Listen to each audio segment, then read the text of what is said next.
ሰላም ጤና ይስጥልን ተመልካቾቻችን ከአንከር ሚዲያ ዝግጅት ክፍል ያክብሩ ሰላምታችንን እናቀርባለን። ዛሬ በለንደን ደማቅ ትዕይንተ ህዝብ ተካሂዷል። ኢትዮጵያውያን ያካሄዱት ትዕይንተ ህዝብ በቅርብ ጊዜ በለንደን ከተካሄዱት ትዕይንቶች ሁሉ በተሳታፊ ቁጥር ትልቅ እንደሆነ ነው የሚነገረው። በእለቱም የሻማ ማብራት ፕሮግራም ተካሂዷል። በአጠቃላይ ዛሬ ለንደን በኢትዮጵያውያን ደመቅ ብላ እንደዋለች ነው ያገኘነው መረጃ የሚያመለክተው። ወደዚያው ደውለናል። አዲስ ሰለሞን መስመር ላይ ይገኛል። እንግዲህ ለንደን ጠንካራ የፋኖ ደጋፊ ኮሚቴ አለ። በተለያዩ እንቅስቃሴዎች ውስጥ ይሄ የለንደን ፋኖ በሚል የሚታወቀው ስብስብ የተለያዩ ዝግጅቶች ላይ በመታደም የኢትዮጵያውያንን ድምጽ በማሰማት የሚታወቅ ነው። ዛሬም ይህንን የተቃውሞ ሰልፍና የሻማ ማብራት ስነ ስርዓት በማስተባበር ትልቁን ድርሻ ወስዷል። ይህንን አስመልክቶ እንግዲህ ከአዲስ ሰለሞን ጋር ቆይታ አደርጋለሁ። አዲስ፣ ዛሬ በጣም በተለየ ሁኔታ ነው ለንደን ደመቅ ብላ ነው ያለችው። በእናንተ ምናልባት ዝግጅቱ በአጠቃላይ በአውሮፓ ደረጃ የታቀደ እንደሆነ ነው የሰማሁት። ነገር ግን ዛሬ ለንደን ከፍተኛ ድምቀት እንዳለው ሰምተናል።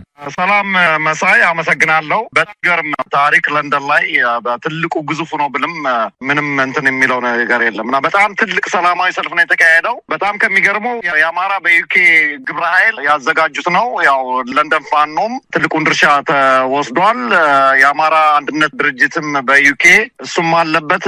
በርሚንግሃም፣ ማንቸስተር በቃ ተገልብጦ ነው የመጣ። በ2-3 አውቶቡስ ነው የመጡት እና በጣም ትልቅ ነው። ከሚገርመው ነገር በሰላማዊ ሰልፍ የማይፈቀድ ቦታ ነው የፈቀዱልን። በተለይ የለንደን እምብርት የሆነው የገበያ ማዕከል ኦክስፎርድ ሰርከስ እና በቱሪስቱ የታወቀው ፒክዲሊ የሚባል ቦታዎች አሉ። ሶሆ የሚባል አብዛኛው የለንደን እምብርት ነው፣ ዋናው እምብርት ነው። የቢዝነስ ሴክተር ቦታ ነው። ኢን ቢሊየን የሚካሄድበት ኢን ቢሊየን ፓውንድ የሚካሄድበት የቢዝነስ ሴንተር ነው ያዘጋ ነው እና በጣም ትልቅ ሰላማዊ ሰልፍ ነበር።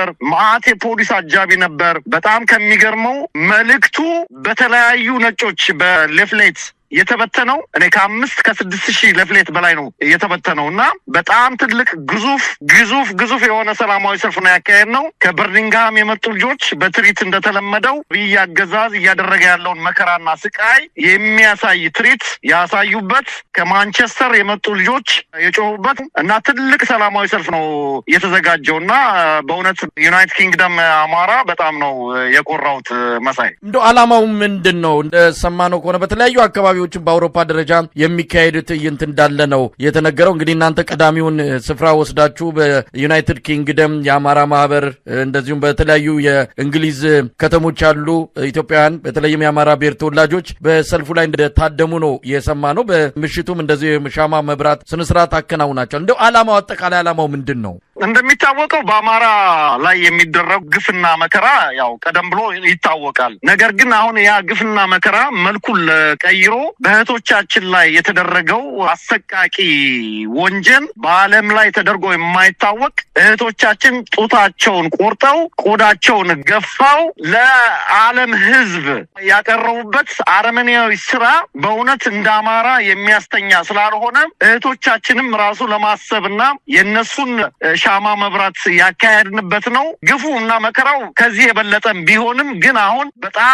በጣም አሰቃቂ ላይ ደረጃ ላይ ስለደረስን ይህ አገዛዝ በእውነቱ በአጭር ጊዜ ውስጥ ካልተወገደ እያንዳንዱ ይሄ ዕጣ እንደሚደርሰው በተለይ አማራው ደግሞ በዛ መሬት ላይ መኖር የተከለከለበትና እንዳይኖር ገብተው በድሮንም በተለያዩ መሳሪያዎች እየጨፈጨፉት ሰንጋ ቀልበው እነ ሽመልስ አብዲሳ እንደተናገሩት በሬ ቀልበው ከኦሮሚያ ክልል በሬ ቀልበው ሂድና አንገቱን ቁረጠው፣ ጡቱን ቁረጠው፣ እግሩን ቁረጠው፣ የወንድ ልጅ ከሆነ ብልቱን ቁረጠው ብለው የላኩት ነፍሰ በላ ሰራዊት እያየን መተኛት ስላልቻል ይህን ለዓለም ለማሳወቅና ብሎም ደግሞ የአማራን ሶሊዳሪቲ ወይንም አማራ አንድ ሆኖ የመጣብንን መከራ ተጋፍጠን በጋራ ሁነን ኢትዮጵያ ለኢትዮጵያኖች የተመቸች ሀገር ለመፍጠር ጊዜና ወቅቱ አሁን ነው በሚል ነው ሁላችንም ተነስተን ይሄን ሰላማዊ ሰልፍ ያካሄድ ነው። መሳይ፣ እንደው የህዝቡ ስሜት ማለት የተሳተፈው ኢትዮጵያውያን ስሜት ምን ይመስላል?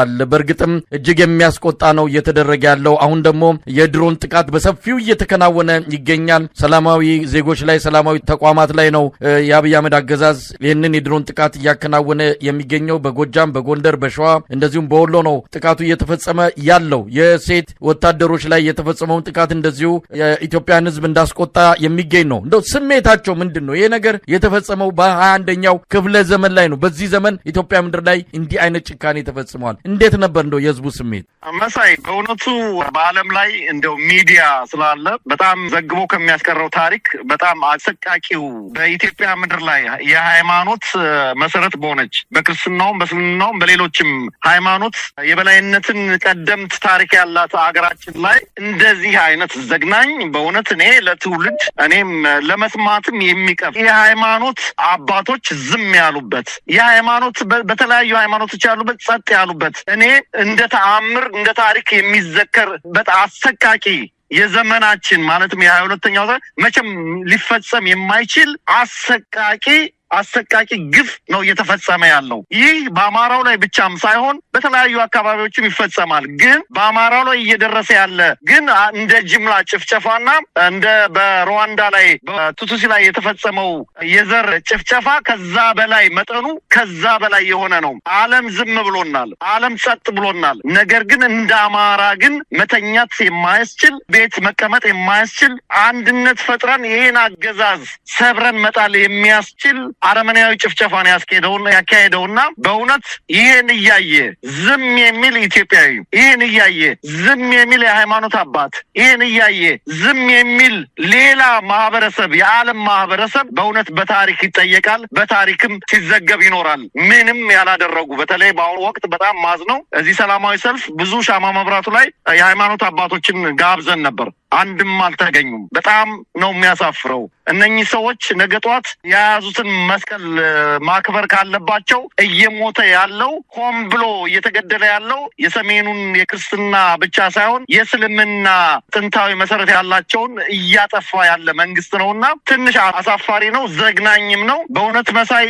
ይሄን ዘግናኝ ነገር ኢትዮጵያዊ ነኝ ብሎ ለመናገር ወይንም በዚህ ሰዓት በዚህ ሀገር ላይ እዚህ ባለው ነጭ ላይ የት ነህ ሲባል አገሬን ለመጥቀስ የሚያሳፍር ስራ ነው የተሰራውና አሳፋሪ ነው። ወቅቱ አሁን ነው። ይሄን ሰው ማስወገድ የምንችልበት ወቅት አሁን ነው ብዬ ነው የምገምተው።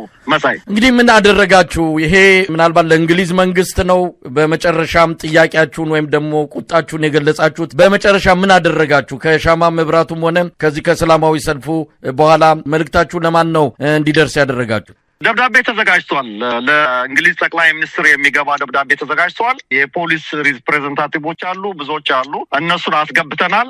በእውነት የእኛ እንቅስቃሴ ይታወቃል፣ በእንግሊዝ መንግስት ይታወቃል። ለዚህም ነው ፖሊሶች የሚያደርጉልን እንክብካቤ ቀላል አይደለም። ምክንያቱም በኢትዮጵያ ላይ የሚፈጸመውን ግፍና መከራ ጠንቅቀው ስለሚያውቁ ትልቅ እንክብካቤ ነው የሚያደርጉልን። የያዝነው ምስል በእውነት በ21ኛው ክፍለ ዘመን ነው እንደ የተፈጸመ እያሉ ነጮች ቆመው ነበር የሚያዩት። በጣም ከሚገርምህ ኦክስፎርድ ሰርከስ የሚባለው የገበያ ማዕከል ፒክዴሊ ሰርከስ የሚባለው ሚሊየን ቱሪስት ነው ያለበት። ቁሞ ያየው ቱሪስት ማአት ነበር። ወደ ከ5,000 ከ6,000 በላይ ሊፍሌት የተወሰደው እና ቁሞ ነበር። በቃ አብዛኛው ሲያዝን ነበር። ቁሞ ነበር። ምንድን ዓለም ምን እየሰራ ነው የማለት ያክል ነው እንትን ሲሉ የነበሩና ለጠቅላይ ሚኒስትሩ ይደርሳል። ደፍነት ደግሞ ያውቁታል። ቀደም ብለን ዝግጅቱ ስንናገር ያውቁታል። ለንደን ፋኖ በተለያየ ቦታ ላይ የሚያደርጋቸውን እንቅስቃሴ ጠንቅቀው ያውቃሉ። እኛም እንደምታየው ማንንም አናስፈቅድም። አስፈላጊ ነገሮች ሲሆኑ ያው ዘለን ነው የምንሄደው። ግን በፖሊስ የደረሰብን ችግር የለም። ምክንያቱም መከራና ስቃዩን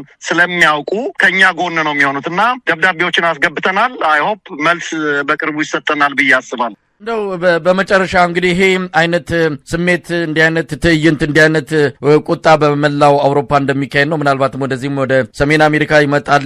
ተመሳሳይ የሆኑ የህዝብ ትዕይንቶች እንደሚኖሩ ይጠበቃል። እንደው በአጠቃላይ ምን ማለት ይቻላል? ይሄ አይነት መልእክት ያስፈልጋል። በዚህ ወቅት ላይ በተለይ አገዛዙ ጭካኔ በሚፈጽምበት ጊዜ፣ ሰላማዊ ዜጎች ላይ እንዲህ አይነት ጭፍጨፋ በሚያከናውንበት ጊዜ ውጭ ያለው ኢትዮጵያዊ ድምፁን ማሰማት አለበት። ከድምፅ ከማሰማትም ባሻገር ጉዳዩ በዓለም አቀፍ ፍርድ ቤት እንዲታይ ጫና መፈጠር ያለበት እንደሆነ ይታመናል። እንደው በመጨረሻ የምትለው ነገር ካለ ወንድሜ መሳይ።